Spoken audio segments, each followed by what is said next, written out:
everyone, it's me Peter of GIZGUIDEPH, and as you can see, I have here the Mi 9 SE. It is one of the most exciting mid-range phones in the country today. Let's check it out. We have here the Xiaomi Mi 9 SE. It's one of the most exciting mid-range phones in the market today. Why? Because of its specs. First, it has this beautiful design, and then you get this Snapdragon 712 octa-core processor based on 10nm process. And then it has 6GB of RAM, 64GB of storage, and of course the cameras. It has a 48MP camera, and then the other exciting thing about it is meron siyang big screen, big AMOLED screen, almost 6 inches in size with an in-display fingerprint scanner. But first things first, let's check the box. Of course, it will come with this type of box, very clean looking box. It says that it is the global version of the Mi 9 SE. And then, syempre, in-unbox ko na siya, kita nyo naman. We have here the charger. It's a fast charger.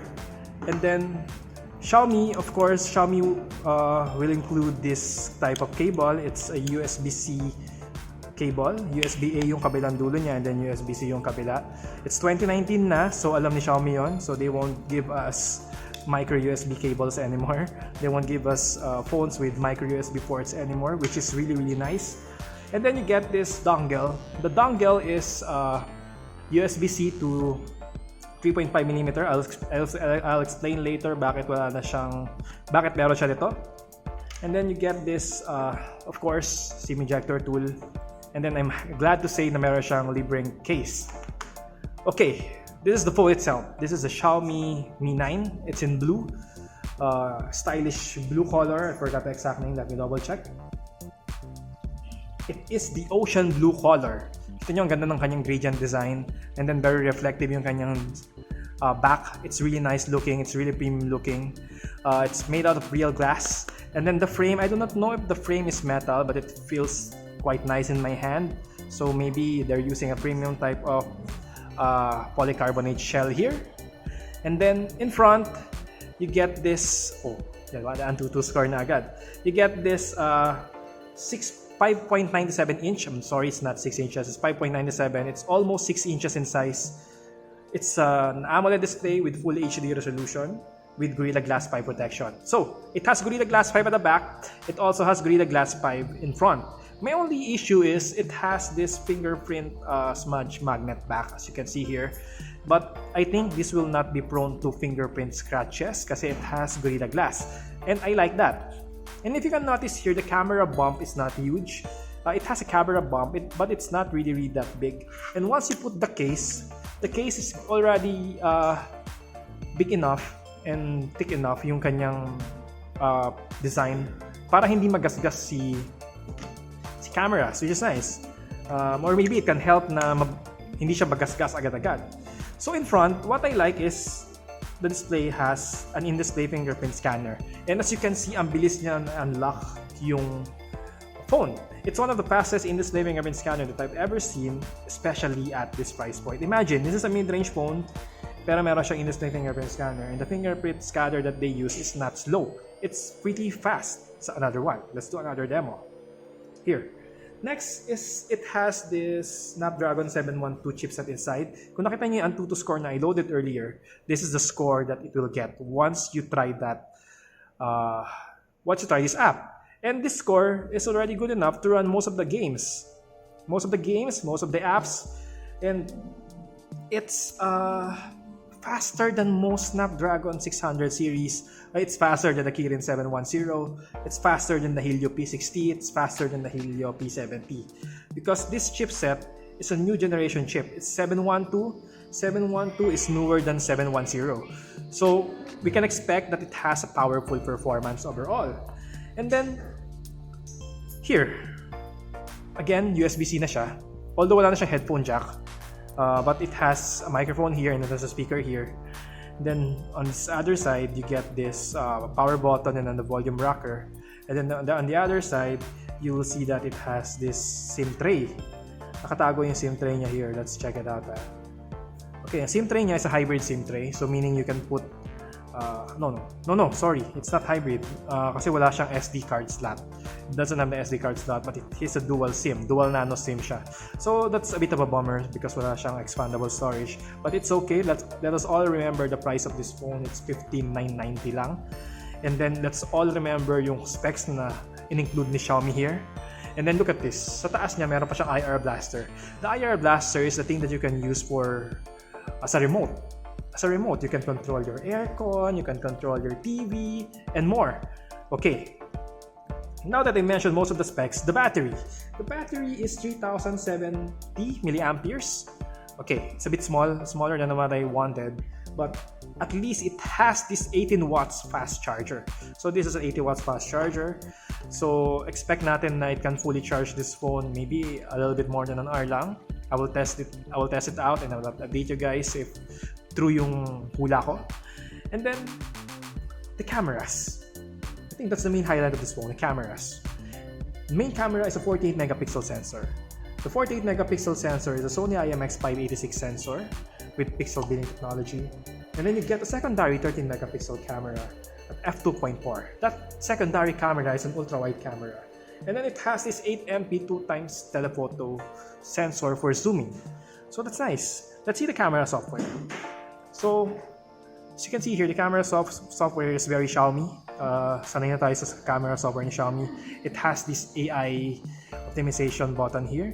And I also like that it has this slow motion mode, 960 FPS. Not all mid-range phone has this. Actually, even flagship phones, konti lang yung merong 960 FPS. Okay, so it has the portrait mode. You can adjust the bokeh then from f1.0 to f16. That's nice, that's neat.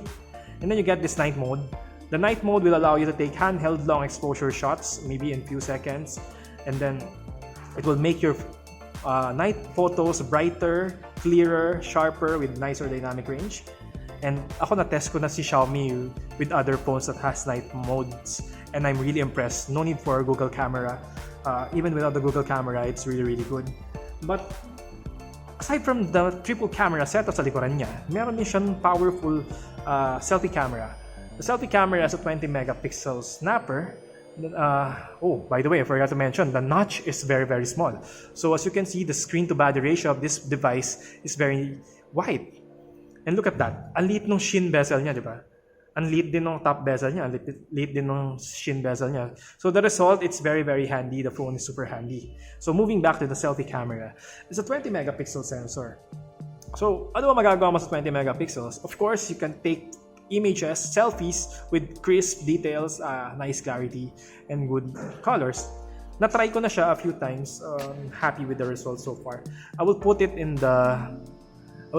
in the video. Syempre, mapapakita tayo ng camera samples using the triple camera setup sa likuran habang dinidiscuss ko siya, and then the 20 megapixels camera sa harapan. And then the UI, it's Xiaomi UI. The Mi UI is very, very clean. It's very neat. Little bloatwares, halos walang bloatwares, and it's running on Android 9 Pie OS already. And of course, you get the Wi-Fi, you get the Bluetooth 5.0, NFC, and of course, meron siyang IR blaster sa taas. And this is my favorite part again, the in-display fingerprint scanner is accurate. It's one of the most accurate that I've ever tested yet. So that's it. That's my first look for this phone, the Xiaomi Mi 9 SE. So far, I'm really impressed with what I initially saw. It's a phone na more than worth it for 15,990 pesos. So stay tuned for a review. We will review this at www.GIZGUIDEPH.com. We will do a written review, and I will also post camera samples there, and watch out for more features from us. Thanks so much for watching, and bye-bye. Hi everybody, this is May Ilagan of webinmanila.com. And okay, what do I think about the Xiaomi Mi 9 SE? Yung unang pagbukas ko, kasi na-impress ako doon sa sa aesthetics, and then yung feel niya sa kamay. Namiss ko yung maliliit na phone actually. And I really like the camera. For someone like a consumer like me na mahilig sa mobile photography, alam niyo naman niya, puro picture, di ba?